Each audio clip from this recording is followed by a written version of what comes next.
تو میں نے اور عمر ایوب خان نے ان کی تصاویر لینے کی کوشش کی جب یہ ووٹ کے لیے کھڑے ہوئے، تو ہاتھوں میں کاغذ اٹھا کے انہوں نے اس طرح رکھ لیا تاکہ اپنے چہرے چھپا سکیں. لیکن پاکستان تحریک انصاف کے لوگوں کو یہ میں بتا دوں، ان لوگوں نے ہمیں بھی ماموں بنایا. السلام علیکم ناظرین اکرام، یہ ویڈیو دیکھیں. پہلے خبر ڈال دیتے تھے کہ جناب فلاں کا بچہ اٹھا لیا، فلاں کا یہ اٹھا لیا. یہ ساری جو ہے میری بھگت ہوتی تھی، کوئی اٹھانا مٹھانا نہیں ہوتا تھا. صرف پیسوں پہ یہ بکے ہیں، کیونکہ اگر زبردستی کرتے تو دنیا تھی. اور ان لوگوں نے یہ اٹھائے جانے کو جواز بنایا ہے.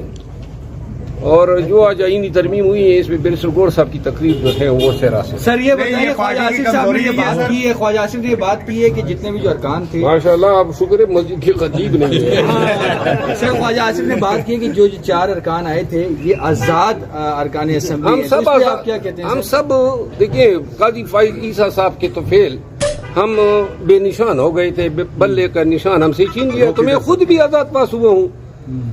میں مطلب یہ بلہ تھا نہیں ہمارے پاس، تو ہم سب انڈیپینڈنٹ پاس ہوئے ہیں. تو اب یہ ان کو سوٹ کرتا ہے. مبارک باجوڑ کے لوگوں کو ایک بات بتا دوں، میں آیا تھا باجوڑ کے لوگوں آپ کے پاس جب کیمپین ہو رہی تھی. خان کے نام پہ اس مبارک زیب نے آپ سے ووٹ لیا اور انہوں نے پورے باجوڑ کے سر جو ہیں وہ شرم سے جھکا دیا ہے. پیسوں پہ کم از کم نہ بکتا. اچھا سر، یہ پارٹی کی کمزوری نہیں تھی سر کہ کہا جا رہا تھا کہ سارے لوگ کے پی میں بغیرتی کا کوئی علاج نہیں ہے. زین قریشی کا ایک ویڈیو پیغام ابھی آیا ہے. زین قریشی کا ایک ویڈیو پیغام ابھی آیا ہے اور ان کی جانب سے کہا گیا ہے کہ وہ یہاں پہ موجود نہیں ہے، وہ کسی اور جگہ پہ ہیں اور ان کا نام استعمال. دیکھیں بات یہ ہے کہ کسی کو کسی نے روکا نہیں تھا. جو لوگ ہمارے ساتھ رابطے ہی نہیں کر رہے تھے، فون ہی نہیں اٹینڈ کر رہے تھے، ان کی بیگم کو جب اٹھایا گیا تو 5 منٹ کے اندر جو ہے ان کی سسٹر نے جو ہے ٹویٹ چلا دی. اس کا 4 دن تک پتہ نہیں چلا.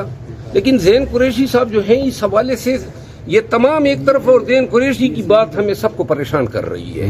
جب تک ہم اس سے ملے نہ، اس کا موقف نہ سنے، شواہد جو ہیں اس کے خلاف جا رہے ہیں. ان کا کیا کرنا ہے آپ جو منحرف ہو چکے ہیں؟ منحرف جو ہو چکے ہیں، قانون اور آئین کہتے ہیں نا، یہ ڈیسیٹ ہو جائیں گے. لیکن اور کتنا لگا ہے سر؟ اور مذے کی بات بتا دوں، آپ بھی ایکسس ہوئے سر، آپ نے کہا جی مجھے بھی انہوں نے اپروچ کیا کسی ذریعے کے، اور بولی لگانے کی کوشش کی. کتنی ہے سر آفر کیا؟ دیکھیے 1 بلین جو ہے انہوں نے کہا تھا جی کہ سب کو ہم نے آفر کیے ہیں، لہذا پیسے جو ہیں یہ زمین فروش کیے. اور یہ انہوں نے شاید ہی کسی کو اپروچ نہ کیا ہو. ہم سب آپس میں بیٹھتے ہیں نا، تو کوئی ایسا تھا نہیں، شاید ہی کوئی ایکسیپشن ہوگا. مروت صاحب، آپ کے تعلقات بڑے اچھے ہیں، آپ ان مسائل سے نہیں گزرے جن سے وہ لوگ گزر رہے ہیں، تو آپ ان سے ملے بغیر کیسے یہ کہہ سکتے ہیں جو چند لوگ تو چلو یہاں پہ سامنے یار آ میری گئے بات ہیں، چند لوگ جو سنو، ہیں؟ میرے کوئی تعلقات نہیں ہے، میں وکیل ہوں، تو لہٰذا مجھے کسی سے تعلقات رکھنے کی ضرورت ہی نہیں ہے. 1 منٹ، کوئی دبنگ سبنگ نہیں ہے.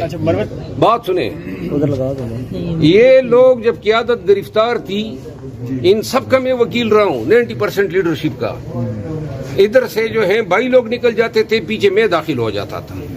تو لہٰذا ان تمام ہتھکنڈوں کو سے میں اچھی طرح واقف ہوں. اچھا مروت صاحب، یہ کہیے گا کہ آئندہ کا پی ٹی آئی کا لائحہ عمل کیا ہونے جا رہا ہے؟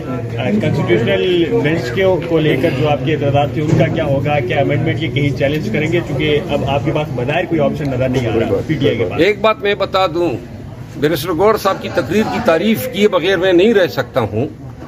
آج جس انداز میں ان کی تقریر سننے کے بعد مجھے یہ آئینی امینڈمنٹ بری لگی ہے.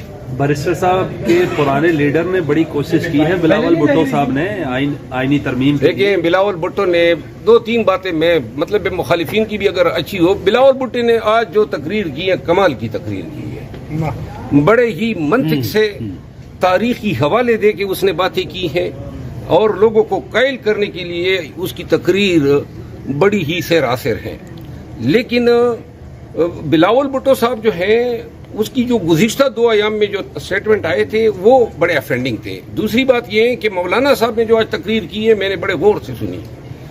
کیا فصاحت و بلاغت ہے اس کی زبان میں، ماشاءاللہ. یہ